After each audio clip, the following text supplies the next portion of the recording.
I'll call this meeting to order. It's the regularly scheduled meeting of the Transportation and Public Works Committee this day, January 21st, 2020. I'm Councilmember Reich. I chair the committee, and I'm joined by my colleagues, Councilmembers Johnson, Fletcher, and Gordon. We are a quorum, and we'll proceed with today's agenda. We have 14 items. We have discussion, public hearing, and consent. I'll go through the consent items first. Any committee member can pull them for further deliberation at their wish. Item 2 is the areaway abandonment of 2303 Kennedy Street Northeast, 2330, 2335, 45 Kennedy Street Northeast, project designation cost estimate, setting that public hearing, which will be held March 9th, 2020. Item 3 is the contract amendment with Meyer Contracting Incorporated for Mid-City Industrial Reconstruction Project. 4 is the contract with Bolton and Mank Incorporated for engineering and design services for Luella Anderson Residential Neighborhood Reconstruction Project. 5 is the gift acceptance from the Globe and Mail for lodging, flight, and flood or food-related expenses for the Globe Drive Mobility Summit.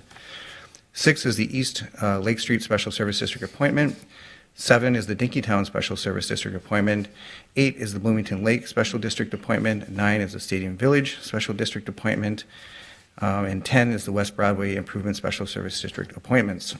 All of the details are listed under those items.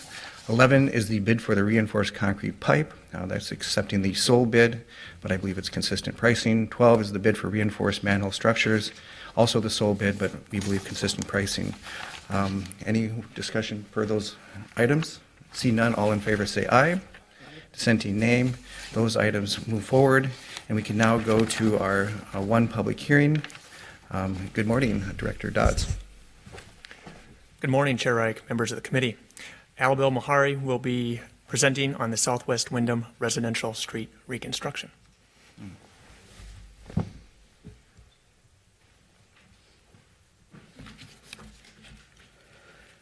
Good morning, Mr. Chair and members of committee. My name is Alabel Mahari. I'm a project engineer with Transportation Engineering and Design Division of Public Works. Today I'm presenting for public hearing for Southwest Wyndham Residential Street Reconstruction Project, CT project number 2307, PB131. The proposed project consists of reconstructing segments of 61st Street West, 62nd Street West, DuPont Avenue South, Colfax Lane South, Aldrich Avenue South in the Wyndham neighborhood. Elements included are full removal of the existing roadway, new pavement, new curb and gutter, ADA compliant ramps, and bump out treatments. The project will also include planted boulevard with trees, new signage, pavement marking, and stormwater improvement. The total project cost is $2,800,100. The street reconstruction assessment is $746,793 based on 2020 uniform assessment rates and influence area method. $2.68 per square foot for non-residential property, 88 cents per square foot for residential property. These assessments are payable over a 20-year period. The rest of the funding sources are $3,022,000 in net debt bonds and $473,000 in cash transfer. Staff has conducted numerous outreach activities throughout the planning and design of the project. City Council provided a layout approval for the project in September 17 of 2019. In advance of today's public hearing, the staff hosted a pre-assessment meeting to provide an overview of the project, discuss planned improvement, and answer any question related to the assessment and method and process. This meeting was held on January 14th with 3 people attending. Today, Public Works is asking City Council to pass resolution ordering the work to proceed, adopting special assessments, authorizing sales of the assessment bonds, and authorizing abandonment and removal of the areas in conflict with the project. That concludes my presentation. I'll stand by for questions. Are there any questions per the staff presentation? Seeing none, I will then open the public hearing. This is public hearing for item 1. We do have someone signed in. I will call that person first. Anyone else can sign in with the clerk if they wish. I will call forth Sally Newberry. Please come forward and state your name and address for the record.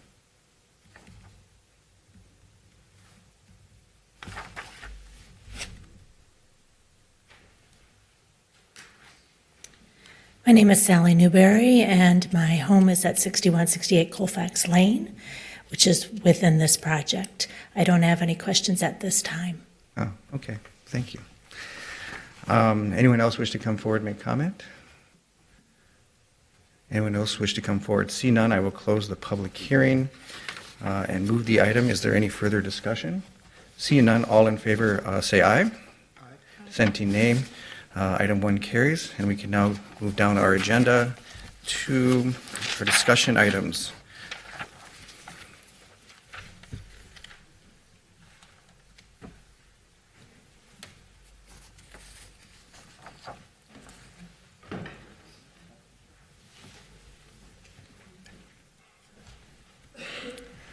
Chair Reich, members of the committee, we greatly appreciate the public service of the Bicycle Advisory Committee and Pedestrian Advisory Committee members and their work to make Minneapolis a better place to walk, roll, and bike.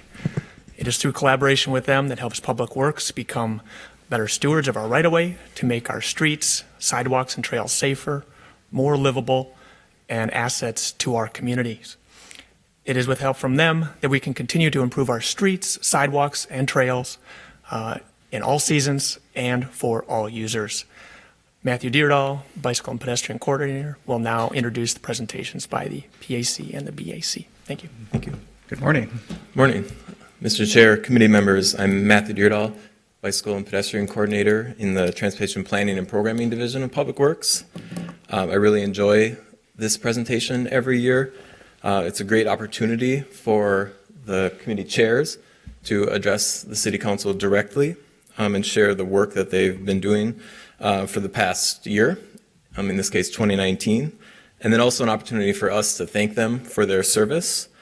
These are appointed, unpaid volunteer positions, and they spend many hours each month reviewing the city's work and then often proactively identifying issues they would like to address because they're passionate about them. So I looked at the calendars for 2020, and there are only 5 weeks in 2020 where there isn't at least one BAC or PAC meeting, so they are busy. And to the chairs and all the members here today and watching, hopefully, I just want to say thank you. We definitely appreciate your service. This morning, I'll give just a very brief overview of the structure of the PAC and BAC because I believe you are all familiar with that. And then the chairs of the PAC and BAC will give the annual report and focus on people, projects, and plans in 2019. As you know, 2019 was a big year of planning for us in Public Works in the city. A couple of big highlights are the Transportation Action Plan, Vision Zero Action Plan, and the draft ADA Transition Plan. There's a sense of urgency in the meetings with PAC and BAC. They are excited about these plans and are very interested in seeing the implementation of these plans. And I think you'll sense that urgency in their remarks in a minute. Again, you're familiar with this, but just to highlight, the PAC and BAC each respectively have one full committee meeting per month and then 2 subcommittees. An engineering subcommittee where they review capital projects, typically at 0% and 30% or layout phase of the projects. And then each of the committees has a non-engineering committee, programs and policies on the PAC side, and the 5E subcommittee on the BAC. And that's basically everything else. So plans, policies, programs, initiatives, things like Open Streets and Bike Month, We Walk MPLS, and other things like that.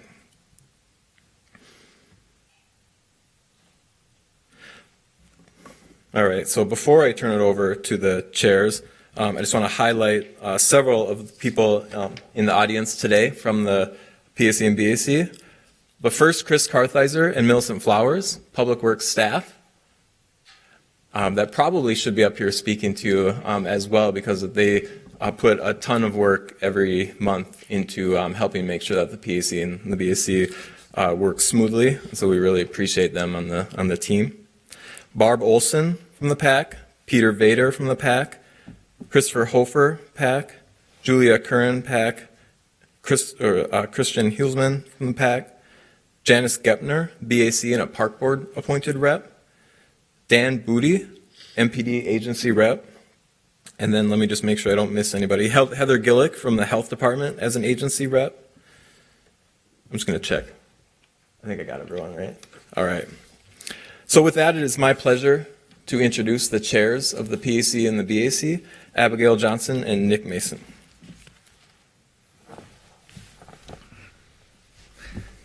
Good morning. Good morning. Good morning.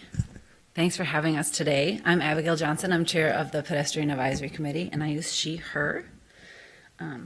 First, I want to open with talking about Janette Sadik-Khan's visit in April when she came to meet stakeholders and leaders of Minneapolis.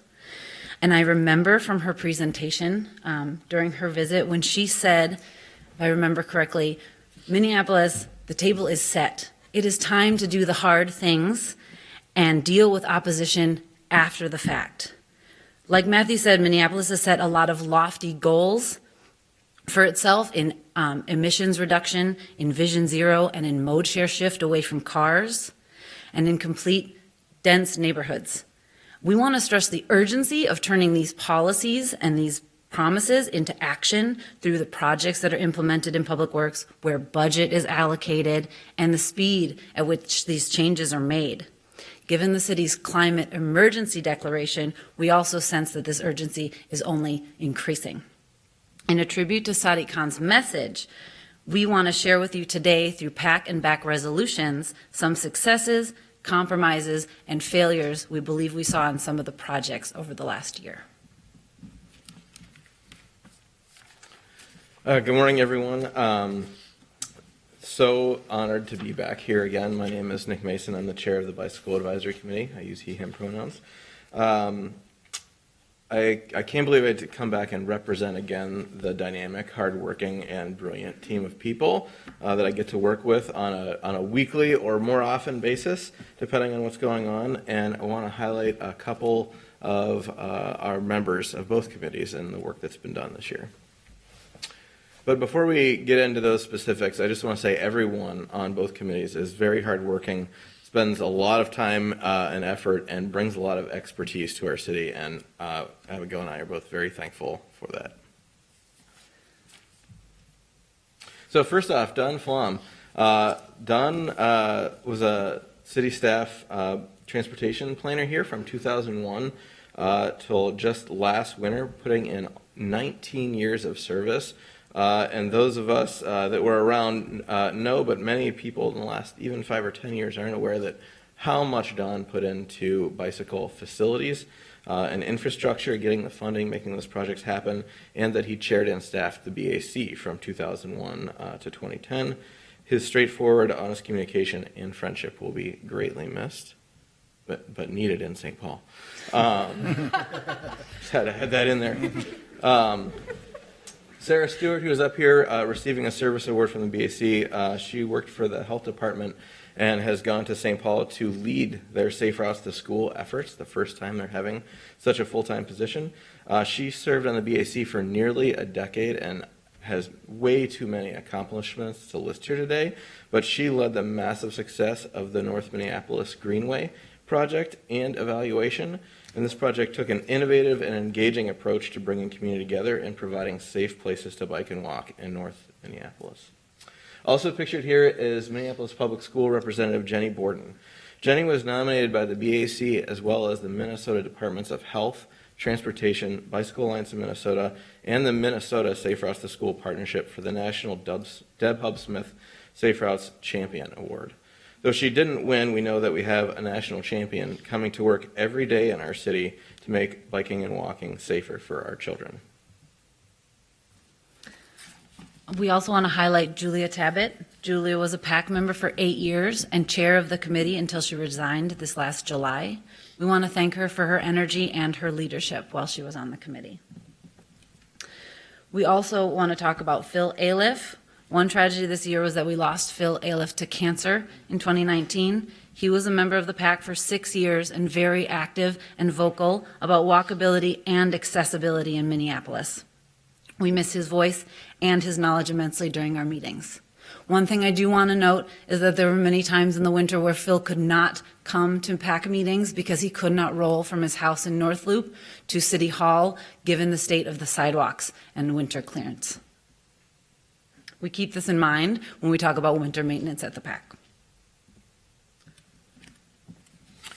As is always the case, we had many project resolutions through both of our committees this year, and we know you would love to go back and read through each and every one of those, but we want to highlight a couple that do show some of our successes, failures, and compromises.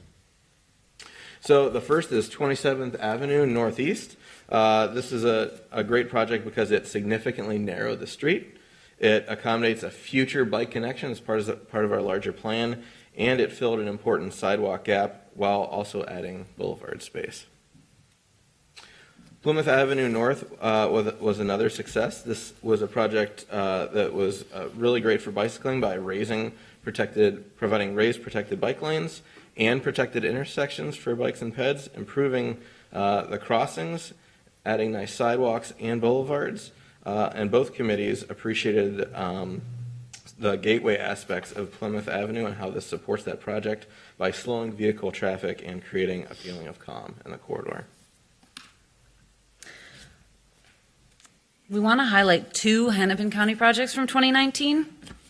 First is the East 46th Street Transportation Study that was done, and this is 46th Street from the east that intersects Minnehaha and Hiawatha Avenues. As far as 4-lane streets go, this is one with one of the lowest traffic counts, yet the county was hesitant to show us design options that only included less than 4 lanes. And we know that conversion away from 4-lane streets is the safest thing that we can do for our city streets. This street is actually identified on the bike crash study. And the PAC could not stress enough that it was adamantly against the 4-lane option, and that we were upset that one was even being presented at all, because if we can't change this street away from 4 lanes of traffic, when will we do it for the rest of the high injury network? This year the county also came to us with the West Broadway Avenue Bridges Reconstruction Project that feeds Lowry and Broadway Avenues into Minneapolis on the north side. The PAC and BAC both resolutions found every aspect of this project a failure. It continued a car-dominated culture and reliance on vehicles. It maintained opportunities for speeding and for high carbon emissions on the north side, and it created unsafe conditions for walking, rolling, and biking underneath the bridge. We want to highlight these projects to kind of indicate something I think we all already know, that Hennepin County will be our biggest sticking point when it comes to reaching our goals of emission reduction, Vision Zero, and mode share shift away from cars. Our goals will not come to fruition if we can't get Hennepin County on board, and I think this will be our biggest challenge in the coming years. And on to what seemed like a smaller project, the Fremont Avenue Bridge over the Greenway. Reopening this bridge to auto traffic, as it has been closed, is not something that aligns with BAC or PAC values, but also the construction of this project closed a massive and well-used section of the Midtown Greenway for what was originally scheduled to be 10 weeks concurrently and extended even further. The contraflow detour effectively doubled the time and distance for people on bike, and we're going to need to replace a number of other century-plus old bridges over the Greenway, and we need to remember that the Greenway is among our most safe, most used, and most comfortable facilities for biking in the city. So replacing minor street bridges should never result in such long closures or detours for such a facility. And we've got a great example, kind of surprisingly, in MnDOT, as they've replaced the 35W Interstate Bridge. Those closures have been limited to hours or days each time, and we have something to learn from that example. Next, bus-only lanes. We don't have a resolution on bus lanes because it was never brought forward to the PAC, but some did go in, and we love the idea of having transit come out from behind the traffic of private vehicles. We believe that given our climate emergency declaration as well, that bus lanes should be implemented rapidly throughout and outside of downtown and on all major transit corridors. I think this will bring us a long way in mode share shift away from private vehicle use and towards transit, biking and walking. But I do want to take this opportunity to highlight something that I think was kind of missed in a bigger picture sense. When Hennepin from Franklin to Lake Street was overlaid this last summer to put in bike lanes, to paint in bike lanes, the street stayed 4 lanes of vehicle traffic undivided, and it is on the high injury network, and it is a city controlled street. So I just want to bear in mind that when we make progress, we need to remember to think bigger picture when the opportunity arises to also create options for safety, because we know that converting a 4-lane street to something fewer, like 3 lanes, is the best thing to do via the Vision Zero crash study and the Vision Zero draft plan. So as we look forward into 2020, we hope that we can add bus lanes and remove vehicle lanes where possible. I also want to highlight the drive-through facilities amendment that was brought forward. The PAC supported this in its resolution and was really happy that the city is thinking towards the future. We're really hoping that the next step is an ordinance to start restricting more drive-throughs and remove those curb cuts to reduce conflict movements between those on foot and bike and those in vehicles. 2019 saw a record number of critical plans started and or completed, and though their work has just begun, their implementation will be key to the success of Minneapolis and as a city that thrives for everyone who walks, bikes, and rolls. So, winter maintenance. When the winter maintenance report came out and was presented to TPW in June of last year, Public Works cited that they had a 96% compliance rate with their active inspections over last winter. Some of you, I watched the video, and some of you were even kind of surprised and in disbelief at that high number, as were we. And Public Works, when asked what compliance meant, their answer was, from the video, compliance means passable surface. And inspectors, active inspectors were, quote, trained on this. We want to highlight that in the PAC, we walk year-round, and we've seen a lot, and we think that this number is potentially flawed.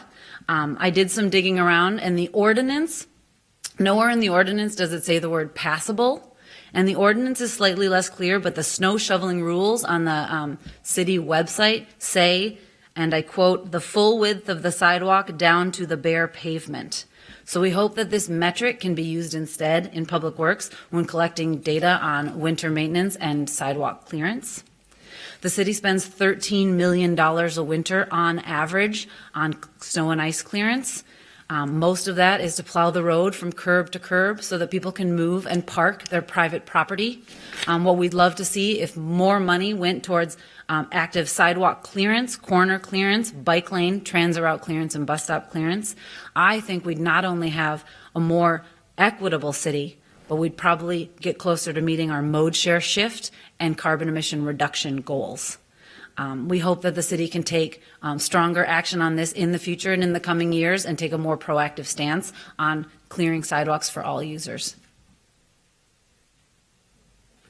In November, Minneapolis tragically lost a dear member of our bike and walk community, Alex Wolf. And as you may recall, Ethan Foley showed a picture of him as well because he was a participant in our Vision Zero action plan process. He wanted to see lower speed limits and more protected facilities. Unfortunately, he will never see those things, and he is just one of a number of members of our community who we have lost and why this plan is so important. Both the PAC and BAC are very happy that, to see this plan overall. In particular, we really know we need to see more 4-3 lane conversions on major streets, and that'll really allow us to increase our network and calm traffic. We also are very happy about the rapid action temporary safety improvements that we're going to see, focusing on major intersections and streets. But we also know there are some challenges. The BAC in particular we invested a lot of time talking about enforcement this year. I've been on the committee a number of years now, and I would say we spent more time talking about enforcement this year than in all of the previous years combined. And I think it was the right time and right investment to do so. And I'm also really happy that for the first time since I've been on the committee, we actually have a great member from the MPD involved in the conversation. Thanks, Dan Booty, for being here and being involved.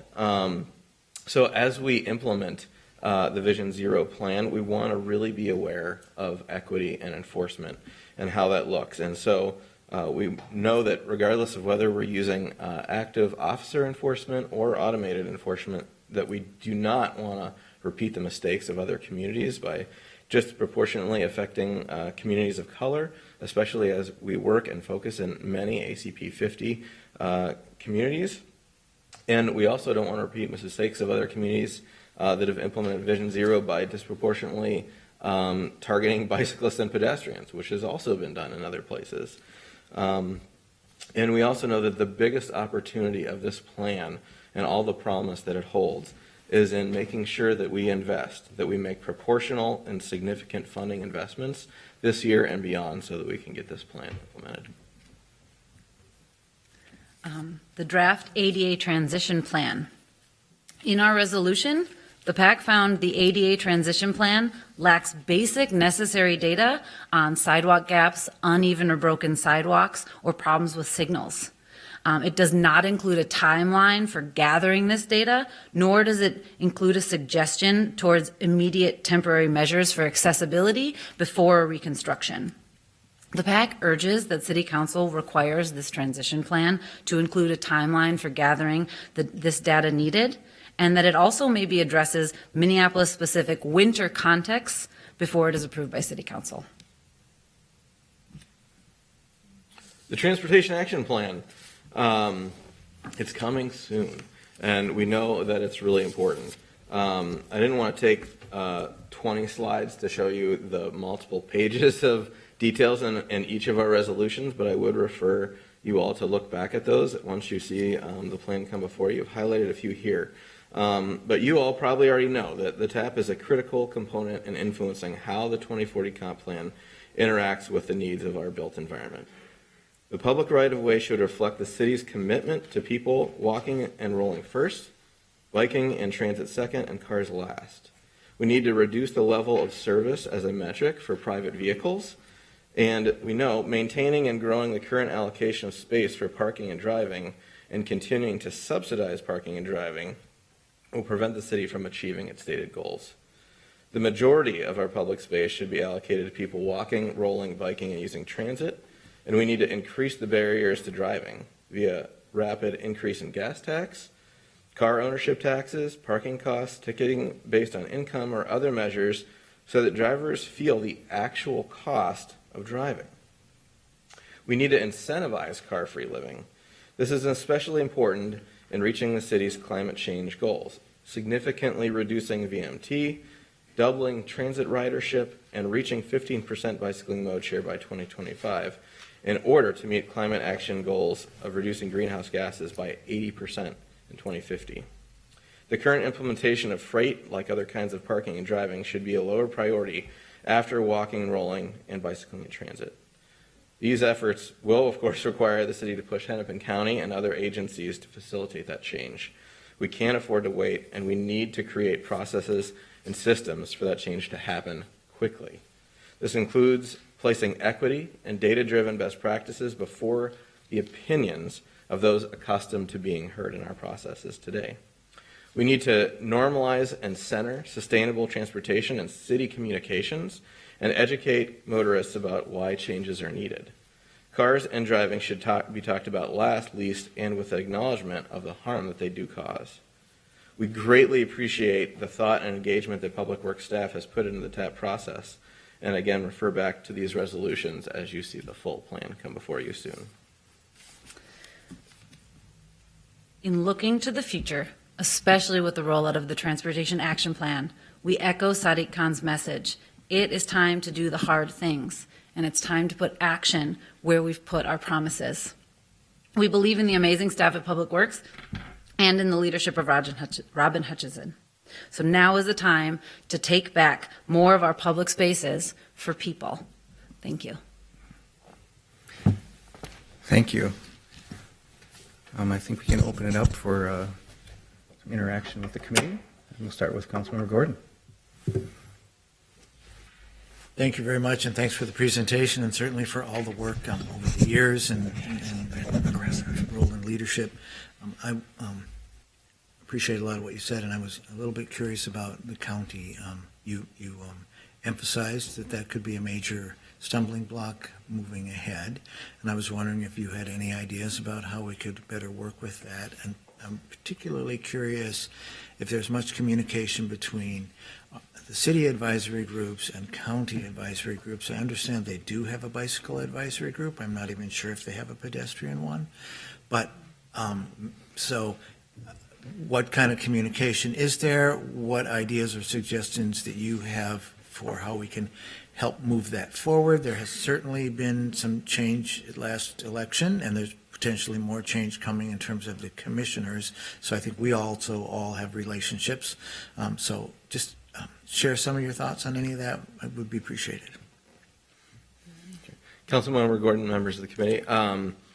Yes, big challenge. There is currently communication between the county and the advisory committees. We do have representation from the county on our city committees. However, it's staff at the bike ped level, not leadership and not decision makers. And I think that there's not representation of decision makers between the two bodies. And I think that has an impact, as well as not seeing some higher level staff involved. And that, of course, is reflected in not seeing some of the advice that is given, even if it's advice that is something suited to the county. A conversation I've been privy to in other communities in Minnesota is the happiness of the legislation passed in 2019 about cities of the first class being able to reduce their speed limits on city streets. And of course, you probably know that doesn't include county roads, which are actually most of where our issues are. And there is some conversation this year about potentially working to lower speed limits on county roads at the state legislature. So that if that comes to pass, I think that would be a great IGR recommendation for the city. Yeah, and if there's anything that we can do to support you as you push the county or Public Works, if there's anything we can do. I do know that a lot of us are also involved in a lot of advocacy work to talk to our commissioners, as well as direct action around things, so that we can kind of maybe all move the county together through a lot of different channels. Just to follow up really specifically, in the presentation you mentioned 46 and West Broadway, I believe, and some strong feelings and recommendations that the committee's had. Did the county change their plans at all based on any of that? No. Okay, thank you.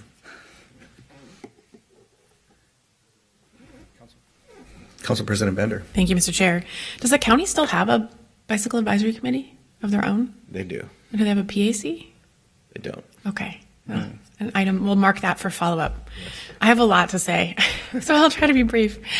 First of all, I was on the BAC before I ran for office, and so it's so amazing to see my old friends who were serving there, Nick and Janice, and then so many, even more exciting to see so many people who've come into leadership since then, and we have come so far in those 10 years.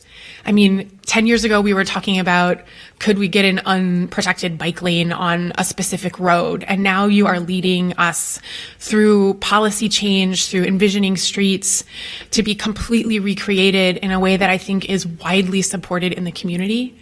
And I think there's something about the change of the decade, because I just feel so much energy around this emerging again right now. I went to a community meeting about Lyndale Avenue that many of you were at in my ward a couple of months ago.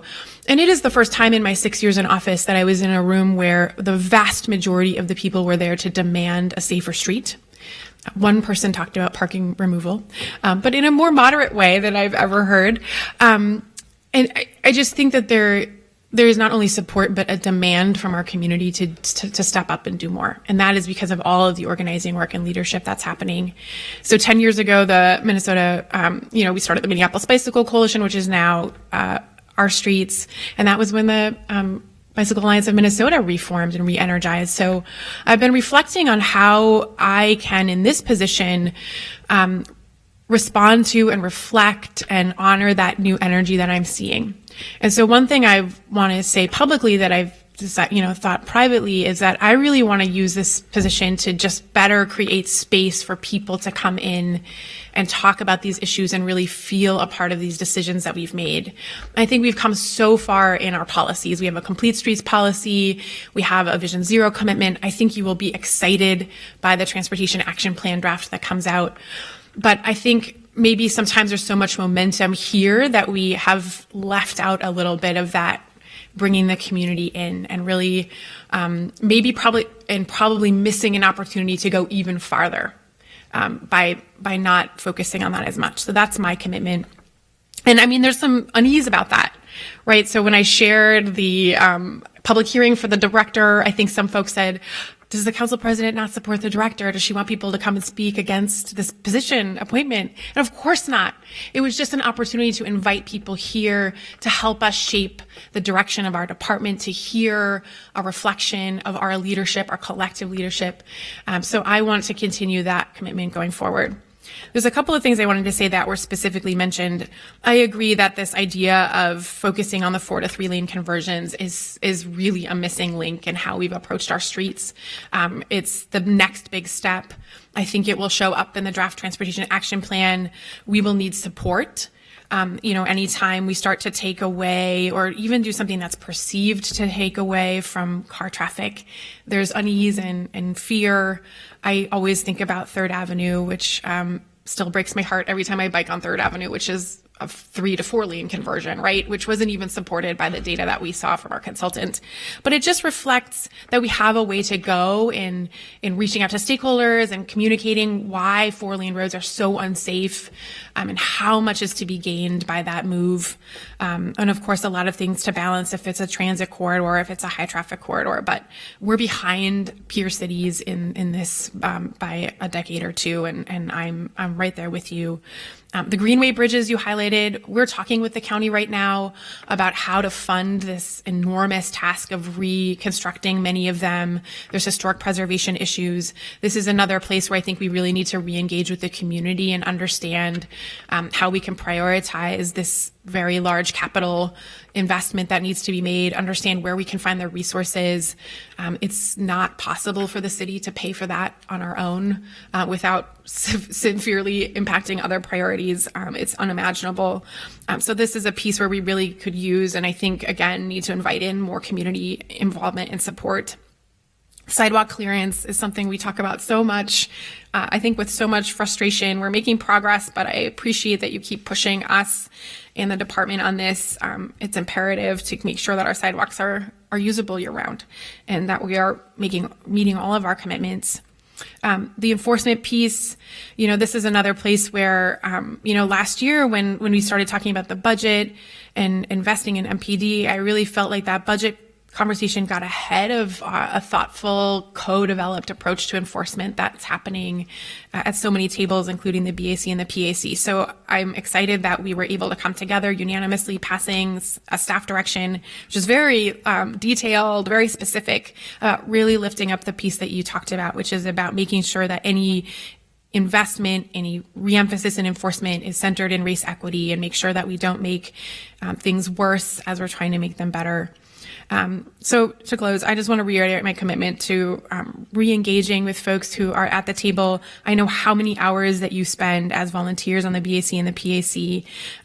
I share your frustration with the pace of change. I look around and I see so much community support and so much political support. And while I value how much care we are taking right now to set the stage for decades of change to come, and I really believe that, I believe that these plans are being developed in a way that will make change for many, many years to come. I share your concern that we're missing an opportunity in this moment that we're in to respond to the demands for change.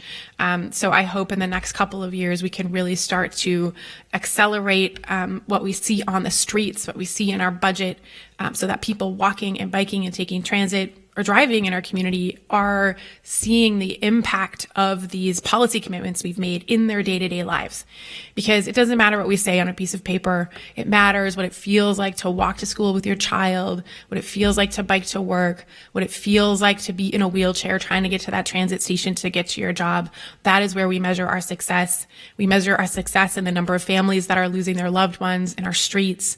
And so to do that, we have to do more. And I appreciate, again, how much you have continued to lead us forward, the way that you're working together, working across disciplines, and I'm so excited to continue to work together. Thank you. Councilmember Fletcher. Thank you, Chair. I'll be brief because Council President Bender usually says most of this better than I would, and I want to just echo a lot of what she said. But I really do want to thank everybody who has committed their time and energy to really thinking through these issues and pushing us on these issues. I think particularly including a quote and a picture from Janette Sadik-Khan's visit is agitational in exactly the way you meant for it to be, right? It was such a hopeful day and such a moment of, for me, biking to an intersection that's one of the ones that I've heard the most about from my constituents and really doing some visioning and imagining. And then I haven't seen anything since. And so it is like, it is both a moment of optimism and hope, and then also a, kind of a frustrating letdown. And I think in many ways that was cooked into how this year was going to work, because we had so much sort of planning and stakeholder engagement identified as sort of the way to build support for the stuff that is coming. And so this was a planning year, and a planning year is never going to feel as satisfying. And I think it's important to sort of set the tone and the stage now that, okay, we had our planning year. We want this to be a doing year. And I'm right there with you. I know many of us have said similar things, and I'm excited to see us, get to the doing. I think particularly, we are in a moment too where we have been thinking about how to do this work more equitably, and the answer to that has been to sort of undo a way that we used to do things that was not producing equitable outcomes, which was to listen to the loudest voices, and there were people who were good at getting their voices heard and people who weren't able to get their voices heard, and so we made improvements in some places and less in others. And so the answer to that has been to shift to data-driven decision-making.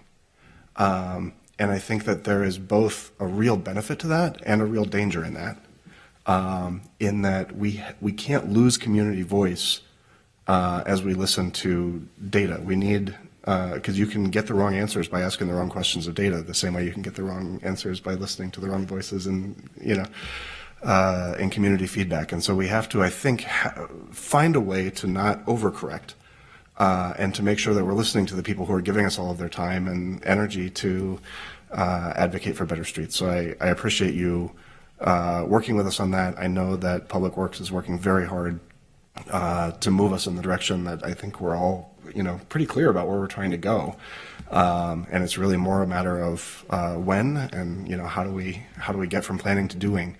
But I think there is a lot of consensus, and there are some wins to point to from this year. I am getting so much positive feedback on Broadway and on the 4-to-3 conversion that happened there, which was a tough project that really took city staff and county staff getting together and figuring out some tough stuff, and it took a bunch of our offices really advocating for it.